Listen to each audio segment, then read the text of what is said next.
વિસાવદરના ધારાસભ્ય ગોપાલ ઇટાલિયા આમ તો પોતાના નિવેદનોના કારણે ખૂબ જ ચર્ચામાં આવતા હોય છે. ઘણી બધી વખત રાજનીતિ ભૂલીને ગોપાલ ઇટાલિયા સમાજ માટે થઈને પણ નિવેદનો આપતા હોય છે. ત્યારે હવે પાટીદાર સમાજનો એક કાર્યક્રમ હતો. સમાજ અને સમાજના જે આગેવાનો કામ કરી રહ્યા છે એને જ લઈને સત્ય હકીકત કહેતા તેમના દ્વારા લાલજી પટેલનું જે આખું આ ગ્રુપ છે એના ભરપેટ વખાણ કરવામાં આવ્યા હતા. કયો કાર્યક્રમ હતો, ગોપાલ ઇટાલિયાએ શું કહ્યું હતું, તેની વાત આ વિડીયોમાં. નમસ્કાર, હું હંસિની અને તમે જોઈ રહ્યા છો નિર્ભય ન્યૂઝ. ગોપાલ ઇટાલિયા અને પાટીદાર સમાજના નેતાઓ ઘણી બધી વખત આપણે જોયું છે કે રાજનીતિ ભૂલીને સમાજ માટે થઈને ભેગા થતા હોય છે. ત્યારે હવે ગોપાલ ઇટાલિયાએ આ સમાજના વખાણ કરતા કરતા એક સત્ય હકીકત પણ કહી છે કે આજે સમાજ માટે કામ કરતા લોકો છે એ લોકોનું કામ થેન્કલેસ છે. ગમે એટલું કામ કરે તો પણ ક્યાંક તેમને કોઈ અભિવાદન નથી આપતા હોતા, અથવા તો પછી જે વ્યક્તિ આ કામ કરતું હોય છે એ કામ કરતું જ જાય છે. એવી પણ વાત તેમના દ્વારા કરવામાં આવી છે.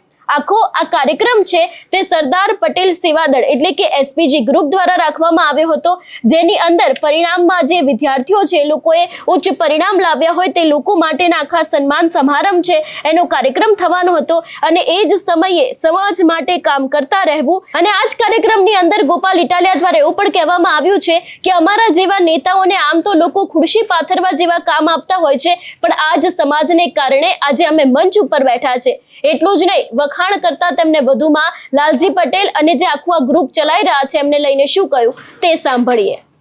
સરદાર પટેલ સેવાદળ દ્વારા આયોજિત આ વિદ્યાર્થીઓના સત્કાર સન્માન સમારોહમાં ઉપસ્થિત સૌ વિદ્યાર્થીઓ, એમના વાલીઓ, આ કાર્યક્રમનું આયોજન કરનારા સૌ આયોજકશ્રીઓ, કાર્યક્રમની અંદર યોગદાન આપનારા સૌ દાતાશ્રીઓ અને આ કાર્યક્રમની શોભા વધારવા માટે પધારેલા મંચ ઉપર બેઠેલા સૌ આગેવાનશ્રીઓ, આપણા સૌના આગેવાન માર્ગદર્શક એવા એસપીજી ગ્રુપના અધ્યક્ષ શ્રી લાલજીભાઈ પટેલ સાહેબ, એવા જ નવનિયુક્ત ગીર સોમનાથ જિલ્લા પંચાયતના અધ્યક્ષ શ્રી દ્વારકેશભાઈ, તાલાળા તાલુકા પંચાયતના નવનિયુક્ત પ્રમુખશ્રી અને અન્ય સૌ આગેવાનો, કેમ કે હવે હું નામ ટૂંકાવું છું જરાક.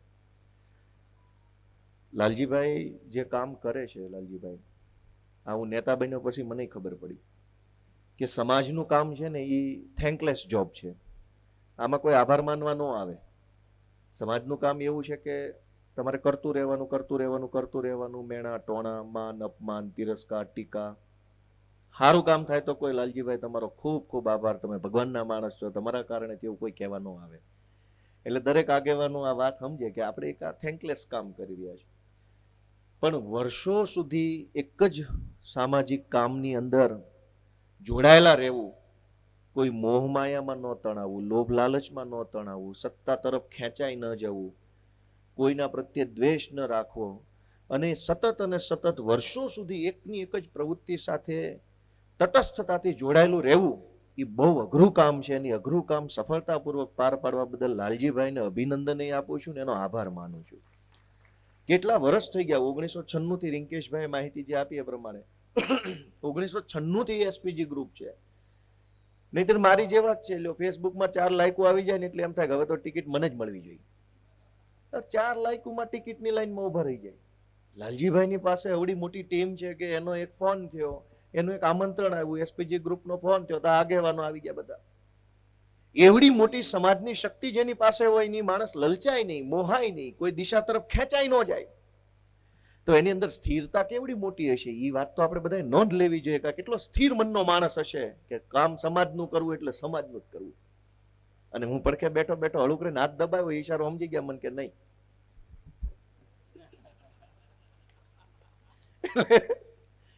પણ લાલજીભાઈનો હું આભાર માનું છું કે એને અમારી જેવા અનેક યુવાનોને તૈયાર કર્યા.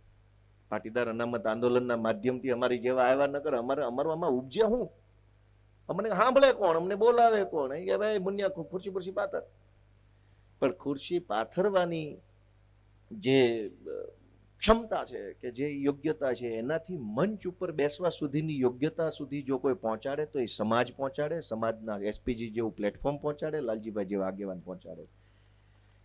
અને લાલજીભાઈ જેવા નેતા ન હોય, એસપીજી જેવું સંગઠન ન હોય, સમાજનો સપોર્ટ ન હોય તો અમારી જેવા ગમે એવા બુદ્ધિશાળી હોય, કાંઈ એવા તો બુદ્ધિશાળી તો ખટારા ભરાય એટલા પડ્યા છે ગામમાં.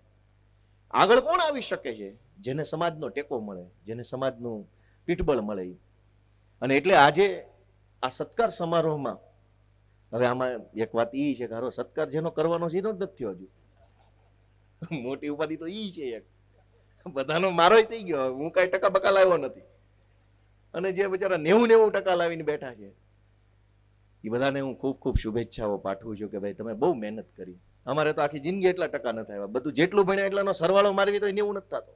હવે કેવું હું 10માના ને 12માના મારા ટકા ભેગા કરો તો 90 નથી થાય, એમાં હું કેવું. આ નવી પેઢી છે, ખૂબ હોશિયાર છે, જન્મજાત હોશિયાર માણસો છે. અને એટલે એ કવિએ બહુ સરસ વાત કીધી છે કે જવાની जिस तरफ चलती है जमाना उस तरफ चलता है. આ સમાજના વડીલોએ સમાજની ચિંતા કરતી ઘણી વાત કીધી, પણ હું બેઠો બેઠો એમ વિચારતો હતો કે આ નવી પેઢીના જુવાનિયા છે, જે દિશામાં એ જોર મારશે ને એ દિશામાં આખી દુનિયા હાલવાની છે. આપણે ગમે એમ આડા બાંધીએ કઈ એવું કઈ થવાનું નથી. તાકાત એમની પાસે છે, તનની શક્તિ, મનની શક્તિ, જ્ઞાનની શક્તિ, તમામ પ્રકારની શક્તિથી સજ્જ સેના છે આ સમાજના યુવાનો. ઈ જે દિશામાં જાય છે એ દિશા તરફ આખી દુનિયા હાલવાની છે. તો એ દિશા કઈ છે એનો દિશા નિર્દેશ આ પ્લેટફોર્મ પરથી થવો જોઈએ. ભાઈ તમે જે દિશામાં જવાનું હોય કઈ દિશા છે? વિજ્ઞાનની દિશા છે, ટેકનોલોજીની દિશા છે, એઆઈ આવી ગયું, કેટલી બધી શક્તિ છે એઆઈ ની અંદર. હું તો રોજ વાપરું છું એને, મારામાં બધા જ પ્રકારના એઆઈ ટૂલ મેં મારા મોબાઈલમાં ઇન્સ્ટોલ કર્યા છે, એટલો બધો એનો જબરજસ્ત ઉપયોગ હું પોતે કરું છું. જેમિની એઆઈ છે, ચેટ જીપીટી છે, ગ્રોક છે, પેલું ક્લોડ મેં હમણાં કર્યું છે. એની અંદર હું કોમ્પ્યુટર લેંગ્વેજ શીખું છું. હું કોમર્સનો વિદ્યાર્થી છું, પણ મને કોડિંગ શીખવામાં બહુ રસ પડ્યો છે, સોફ્ટવેર એન્ડ્રોઈડ ડેવલપમેન્ટ કરવા માટે. તો હું હમણાંથી એમાંથી શીખું છું. લાલજીભાઈ, માણસ જે કરી શકે ને એ બધું તો એઆઈ કરી જ નાખે છે. કેટલાક કામ જે માણસ અત્યારે નથી કરી શકતો એ એઆઈ કરી નાખે છે. તો હવે આ જે નવી પેઢીના યુવાનો જે કાંઈ 80-90% લાવીને ભણીને જે અત્યારે અહીં પહોંચ્યા છે, એ જે દિવસે યુવાન થશે, આજથી 15-20 વર્ષ પછીની દુનિયા કેવી હશે, ત્યારે એમનો ઉપયોગ શું હશે દુનિયાને, અને દુનિયામાં એમને શું જરૂર હશે, એના ઉપર જનરેશન ઝેડનું એક પુસ્તક લખ્યું છે નરસિંહ મહેતા યુનિવર્સિટીના પેલા નિયામક સાહેબે જૈનજી ઉપર. એમાં એને એવું લખ્યું છે કે ભાઈ આજથી 20, 25, 30 વર્ષ પછીની દુનિયા એવી હશે કે આ તો આપણા વડીલોએ મોબાઈલની સલાહ આપી, મોબાઈલનો વાપરતા, આનો કરતા, તેનો કરતા. નિયામક સુખડિયા સાહેબ છે એના પુસ્તકમાં એમ કે છે કે હવે પછીનું વિજ્ઞાન એવું આવશે જે માણસના શરીરની અંદર હશે. શરીરમાં વિચારવાની ક્ષમતા વધારવાના ડિવાઇસો ઇન્સ્ટોલ થયેલા હશે, વિચારોને સ્ટોપ કરવાના ડિવાઇસ મગજની અંદર ઇન્સ્ટોલ, શરીરની અંદર ઇન્સ્ટોલ થયેલા હશે. એવી ટેકનોલોજી હશે જે માણસની વિચાર ક્ષમતાને તેજ બનાવે. હવે અહીં આપણે હાથમાં રહેલા મોબાઈલનો ડખો હાલે છે, અને અંદર આવી જાય તો ચીપું બધી, તો ડખાવાળું કામ થાય. પણ આ બધી જ વ્યવસ્થાઓ જે ભવિષ્ય તરફ જે દિશામાં જવાની છે, જેને કોઈ રોકી નથી શકવાનું. અહીંથી ભલે ને ગોપાલભાઈ ગમે એવા ભાષણ કરે, આ નવી પેઢીના યુવાનો છે. ભાવનગરના કવિ નાજીર દેખૈયાએ લખ્યું હતું કે કશુંક કહેવાને હું અહીંયા આવ્યો છું, કરગરવા આવ્યો નથી. આજીવન હું બીજાની જેમ અનુસરવા આવ્યો નથી. માટે હે દયાના સાગર મુજને તારામાં સમાવી લે. હું અહીંયા ડૂબવાને આવ્યો છું, તરવાને આવ્યો નથી. આ નવી પેઢી કોઈનું અનુસરવા આવી નથી. કવિએ કીધું કે હું તો અહીંયા કશું કહેવા આવ્યો છું, કઈ કરગરવા નથી આવ્યો કે ભાઈ સાહેબ બાપા મને આમ કહી દો તેમ કહી દો. નહીં, આ નવી પેઢીના યુવાન છે, એ કરગરવા નહીં, કઈ કહેવા આવ્યા છે બાપા તમે અમારું સાંભળો, તમારું બોર્ડ પૂરું થઈ ગયું, અમારી દુકાન ચાલુ કરવાની છે, તમે કઈક સાંભળો કે અમારે શું કરવું છે ને એમાં તમે શું ટેકો કરી શકશે. કેમ કે અમે પેલા લાલજીભાઈ પાટીદાર આંદોલનમાં તો શું હતું, આજથી 10 વર્ષ પહેલા મારી ઉંમર અત્યારે 36 વર્ષ છે, એમાં 10 કાઢો એવડો હતો. ને કોઈનું માન્ય નહીં, કોઈનું સાંભળે નહીં, કોઈને આપણે જ ડાયા, આપણે જ હોશિયાર, બાકી બધા હાલે જ નહીં કોઈ. ઈ જવાની ફાટફાટા થતી હોય તો કોઈનું સાંભળવાનું મન ન થાય. એમ થાય મને જ બધી ખબર પડે, આ બધા સમાજના વડીલો છે એ કઈ સમાજની ચિંતા નથી કરતા, હું એકલો જ ચિંતા કરું છું. પણ ઈ જવાની જયારે હતી તો મેં કીધું જવાની जिस ओर चलती है जमाना उस ओर चलता है. કોણ રોકી શક્યું જવાનીની તાકાતને? પાટીદાર અનામત આંદોલનમાં જેટલા યુવાનો જોડાયા હતા એ હજારો કરોડો યુવાનોની તાકાતને રોકી કોણ શક્યું? અને છેલ્લે યુવાનોની તાકાત જે દિશા તરફ ગઈ એ દિશા તરફ સરકાર, સમાજ બધાય જવું પડ્યું. ઈડબ્લ્યુએસ અનામત મળી, એસપીજી ગ્રુપની મહેનતથી એનો આપણે શ્રેય લઈએ છીએ. પણ ઈ યુવાની જે દિશામાં ગઈ એ દિશામાં સરકાર ગઈ, એ દિશામાં સમાજ ગયો, એ દિશામાં ટેકનોલોજી ગઈ, બધું જ ત્યાં ગયું. તો આ જે યુવાનો છે કે જેને 80-90% આવ્યા છે, અલગ અલગ ક્ષેત્ર, કોઈ કોમર્સમાં, કોઈ સાયન્સમાં, કોઈ આર્ટ્સમાં, કોઈ બીજી ત્રીજી જગ્યાએ સારા ટકા લાવ્યા છે, એ કશું કહેવા આવ્યા છે આપણને, સમાજને, કે જે જૂનો જમાનો આવ્યો એમાં જે થયું એ સારું થયું, બહુ સરસ થયું. હવે આગળ શું? તો આગળ માટે મારી આ બધા વિદ્યાર્થીઓને 2-3 વિનંતી છે ખાલી, કે આ 90% તો આપણે ભણતરમાં આવ્યા, 10માં આવ્યા, 12માં આવ્યા, કોલેજમાં જશો તો એમાં આવશે, એન્જિનિયરિંગમાં, સાયન્સમાં, બધે આવશે. પણ જીવનની પરીક્ષાનું શું? ક્લાસરૂમની પરીક્ષામાં જે હોશિયાર માણસો હોય છે એ જીવનની પરીક્ષામાં નિષ્ફળ થઈ જાય છે. અનેક છોકરા એવા હોય છે, સારા ટકા આવે છે, કોઈક આત્મહત્યા કરી લે છે, કોઈક નબળા રસ્તે ચડી જાય છે, કોઈ ક્રાઇમની દુનિયામાં વયા જાય છે. તો એવું કેમ થાય છે કે જીવનની શાળાની પરીક્ષામાં શ્રેષ્ઠ છોકરો હોય જીવનની પરીક્ષામાં નપાસ થઈ જાય છે? અને આ શાળાની પરીક્ષાઓ તો આવતી બંધ થઈ જશે. એક લેવલ સુધી ભણી લેશો, ગ્રેજ્યુએટ થઈ જાઓ, માસ્ટર ડિગ્રી આવી જાય, પછી તો ક્યાં પરીક્ષાઓ આવવાની છે? પછી તો જીવનની પરીક્ષાઓ ચાલુ થશે. એક વખત ભણી લીધું પછી કે આ પરીક્ષા થોડી છે રોજે રોજ. અમે ભણતા 10મું 12મું BA LLB LLM પરીક્ષા પૂરી. હવે સમાજની પરીક્ષા, જીવનની પરીક્ષા, ક્ષણે ક્ષણ પરીક્ષા છે. સવાર જાગો ત્યાંથી લઈને ઊંઘો ત્યાં સુધી પરીક્ષા જીવનની અંદર હોય છે. અને ઈ પરીક્ષામાં ટકી રહેવા માટે શું કામમાં આવે છે? તો ઈ પરીક્ષામાં ટકી રહેવા માટે માત્ર ને માત્ર થોડીક ચપટી સમજણ, ચપટી ધીરજ અને થોડોક અમથો સંયમ, આ 3 જ વસ્તુ કામમાં આવે છે જીવનની પરીક્ષા પાસ કરવા માટે. અને જેનામાં સમજણ નથી, ધીરજ નથી, એ માણસ ફેલ થઈ જાય છે, બરબાદ થઈ જાય છે, અવળા રવાડે ચડી જાય છે, વેડફાઈ જાય છે, એની જુવાની વેડફાઈ જાય, એનું જ્ઞાન વેડફાઈ જાય, એની શક્તિ વેડફાઈ જાય, મનની કે તનની જે કાંઈ શક્તિઓ વેડફાઈ જાય.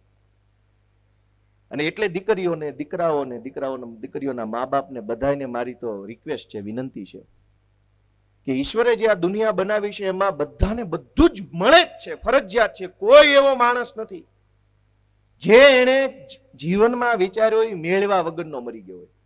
બધાને બધું જ મળે છે, પણ એની ધીરજ રાખવી પડશે. મા બાપ એવું પ્રેશર ન કરે જલ્દી જલ્દી ડોક્ટર થઈ જાય, પૈસા કમાવા મને આપણે હારો બંગલો લઈને સમાજમાં બતાવી દે જો ભાઈ કમાઈ ગયો. એવું પ્રેશર બાળકો પર ન હોવું જોઈએ. હવે હું ધારાસભ્ય છું, લાલજીભાઈ, આખા ગુજરાતમાં મારું, મારા મમ્મી પપ્પા ભાઈ બહેનના નામનું કઈ ઘરનું ઘર જ નથી. અમે માલિક જ નથી ઘરના. લ્યો, આવા ધારાસભ્ય ભાડ્યો જેના ઘરના ઘર ન હોય તો સમાજ તો મેણું ન મારે. તું આવડું મોટી ફાંકા ફોજદારી ફિલોસોફી કરતા પહેલા રળીને ઘરનું ઘર લઈ લે જા, કોક તો કે ને. પણ યુવાનોની વિનંતી છે કે મેણા મારવા વાળા હજારો માણસો મળશે, સાંભળવું જ નહીં. જૂની કહેવત એવી હતી કે આ કાને સાંભળીને આ કાને કાઢવું. પછી મેં ડેટોલની જાહેરાત જોઈ. ડેટોલમાં બહુ હાબુ ઘસે ને તો 2 ઓલા કાળા જીવાણું રહી જતા. ડેટોલ જેવા ડેટોલમાં 2 રહી જતા હોય તો આ કાને સાંભળો ને આંખોત કાઢો, આપણામાં 2 ન રહી જાય? કઈ રહી જ ન જાય એવું કરવું, સાંભળવું જ નહીં. આ કાને મેણા મારે, ટીકા કરે, અપમાનિત કરે, કોઈ આપણને કારણ વગરનું સ્ટોપ કરવાની કોશિશ કરે તો એ સાંભળવું જ નહીં. આપણે આપણા મનનું નક્કી કરવાનું છે, કેમ કે આપણે નવી પેઢીના યુવાન છીએ. અને એટલે મારી ટૂંકી વિનંતી એટલી જ છે કે ધીરજ રાખવી બધાએ. અને ધીરજ તો બધા જ ક્ષેત્રમાં કામમાં આવે. હું એક ચૂંટણી હારી ગયો, ધીરજ રાખી, બીજી જીતી ગયો પાછો. હવે એક ચૂંટણી હારી જાય, ધીરજ ન રહે, પક્ષ પલટો કરવો પડે. ધીરજ રાખી તો પાછા એને પક્ષમાં આલી ગયું. તો ધીરજ તો ક્યાં નથી કામમાં આવતી. તો જે છોકરા ભણે છે, જે મા બાપ ભણાવે છે, જેને કંઈક બનવું છે, બધાને વિનંતી છે ભાઈ કે જમાનો સ્પીડનો છે. બધી જ વસ્તુમાં સ્પીડ જોઈએ છે. ઇન્ટરનેટની સ્પીડ, ડાઉનલોડની સ્પીડ, અપલોડની સ્પીડ, ગાડીઓમાં બેસીએ તો સ્પીડની જરૂર પડે છે. આ કાર્યક્રમ જલ્દી જલ્દી પતાવો, સ્પીડ. બધી જ વસ્તુમાં આપણને સ્પીડની જરૂર પડે છે. પણ જીવન સ્પીડમાં નથી જીવાતું. જીવન તો એકદમ ધીરજથી જીવી શકાય. એકદમ નિરાતે જીવો તો સારું જીવી શકાય, સુખી જીવી શકાય, સફળ જીવી શકાય. અને સફળતાની તો વ્યાખ્યા શું છે? સફળતાની તો કોઈ વ્યાખ્યા જ નથી. જેટલા આ બધા અલગ અલગ લેવલના પૈસા વાળા છે, સામે બચારા છોકરા બેઠા બેઠા જો લાલજીભાઈ સફળ છે, ગોપાલભાઈ સફળ છે, આ જિલ્લા પંચાયતના પ્રમુખ સફળ છે. અમને ખબર છે, અમે બીજી લાઈનમાં ઉભા છે.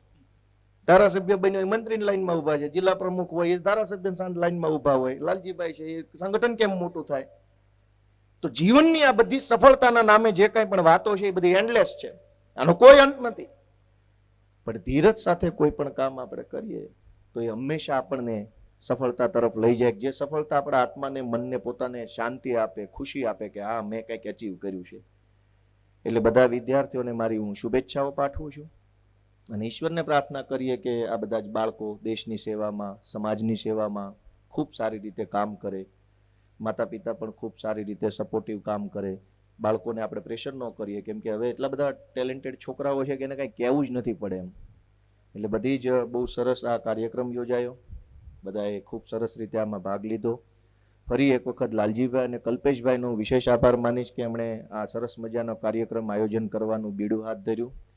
અને ખાસ વિશેષ આભાર લાલભાઈ સિંગાળાનો કે જેમણે આ પોતાની આખી વ્યવસ્થા વાપરને બધાને, સમાજનું ખાલી પટેલ સમાજનો કાર્યક્રમ છે એટલે લાલજીભાઈ કીધું કે આ પાર્ટી પ્લોટે વાપરો, રસોડું વાપરો, રૂમે વાપરો, નહીતર અત્યારે આ વેકેશનની સિઝન છે, રૂમ ભાડે રાખવો હોય તો ભલામણ કરવી પડે. આ સાસણ છે, અહીં ગીર છે, અહીં તો બધા ટુરિસ્ટ આવતા હોય. લાલજીભાઈ જેવા આગેવાનો પાસેથી આપણે શીખીએ કે જે કાંઈ આપણે મેળવ્યું છે એ ચાહે જ્ઞાન હોય, ચાહે પૈસા હોય, ચાહે ઇન્ટેલેક્ટ હોય, આપણી બુદ્ધિ, જે કાંઈ આપણને મળ્યું છે એ સમાજના કારણે, સમાજ થકી, સમાજના સહિયારા પ્રયત્નથી મળ્યું છે. એટલે જ્યારે જરૂર પડે ત્યારે આપણી બુદ્ધિ કે આપણું બળ કે આપણી પૈસાની તાકાત છે એ સમાજના કામમાં વાપરવી, એવું લાલજીભાઈ પાસેથી આપણે શીખવાનું રહેશે. બધાય આગેવાનોનો હૃદયપૂર્વક આભાર માનું છું. મારી કાંઈ ભૂલ થઈ હોય તો ક્ષમા કરજો. સૌને મારા જય સરદાર. આની પહેલા પણ આપણે જોતા આવ્યા છીએ કે ગોપાલ ઇટાલિયા ઘણી બધી વખત ભારતીય જનતા પાર્ટીના પાટીદાર સમાજના નેતાઓની સાથે જોવા મળતા હોય છે, અથવા તો પછી કોઈ પણ બીજા પક્ષના નેતાઓ કેમ ના હોય. ઘણી બધી વખત આજે પાટીદાર સમાજના લોકો છે એ લોકો રાજનીતિ ભૂલીને સમાજ માટે ભેગા તો થતા હોય છે, પણ હવે જે રીતે ગોપાલ ઇટાલિયાનું આખું આ નિવેદન સામે આવ્યું છે, તેમના દ્વારા લાલજી પટેલ અને જે આખું આ ગ્રુપ છે એને લઈને વખાણ કરવામાં આવ્યા છે. સમાજ માટે એક સાથે કામ કરવું અને હંમેશાથી કામ કરવું એ ખૂબ મોટી વાત કહેવાય છે. અહીંયા એ વાત ક્યાંક સત્ય પણ લાગી રહી છે, કારણ કે ઘણા બધા એવા સમાજના આગેવાનો એવા પણ હોય છે કે જે લોકો કામ કરતા હોય છે પણ ક્યારેય કોઈ દિવસ કશું કહેતા નથી કે તેમના દ્વારા આવા કામ કરવામાં આવ્યા છે. અને આ જ ગ્રુપને લઈને હવે ગોપાલ ઇટાલિયા દ્વારા પણ તેમના વખાણ કરવામાં આવ્યા છે. આ વિષયને લઈને તમારો શું અભિપ્રાય છે અમને કમેન્ટ કરીને ચોક્કસથી જણાવજો. તેની સાથે અમારી ચેનલ નિર્ભય ન્યૂઝને લાઇક, શેર અને સબસ્ક્રાઇબ કરવાનું ભૂલશો નહીં. નમસ્કાર.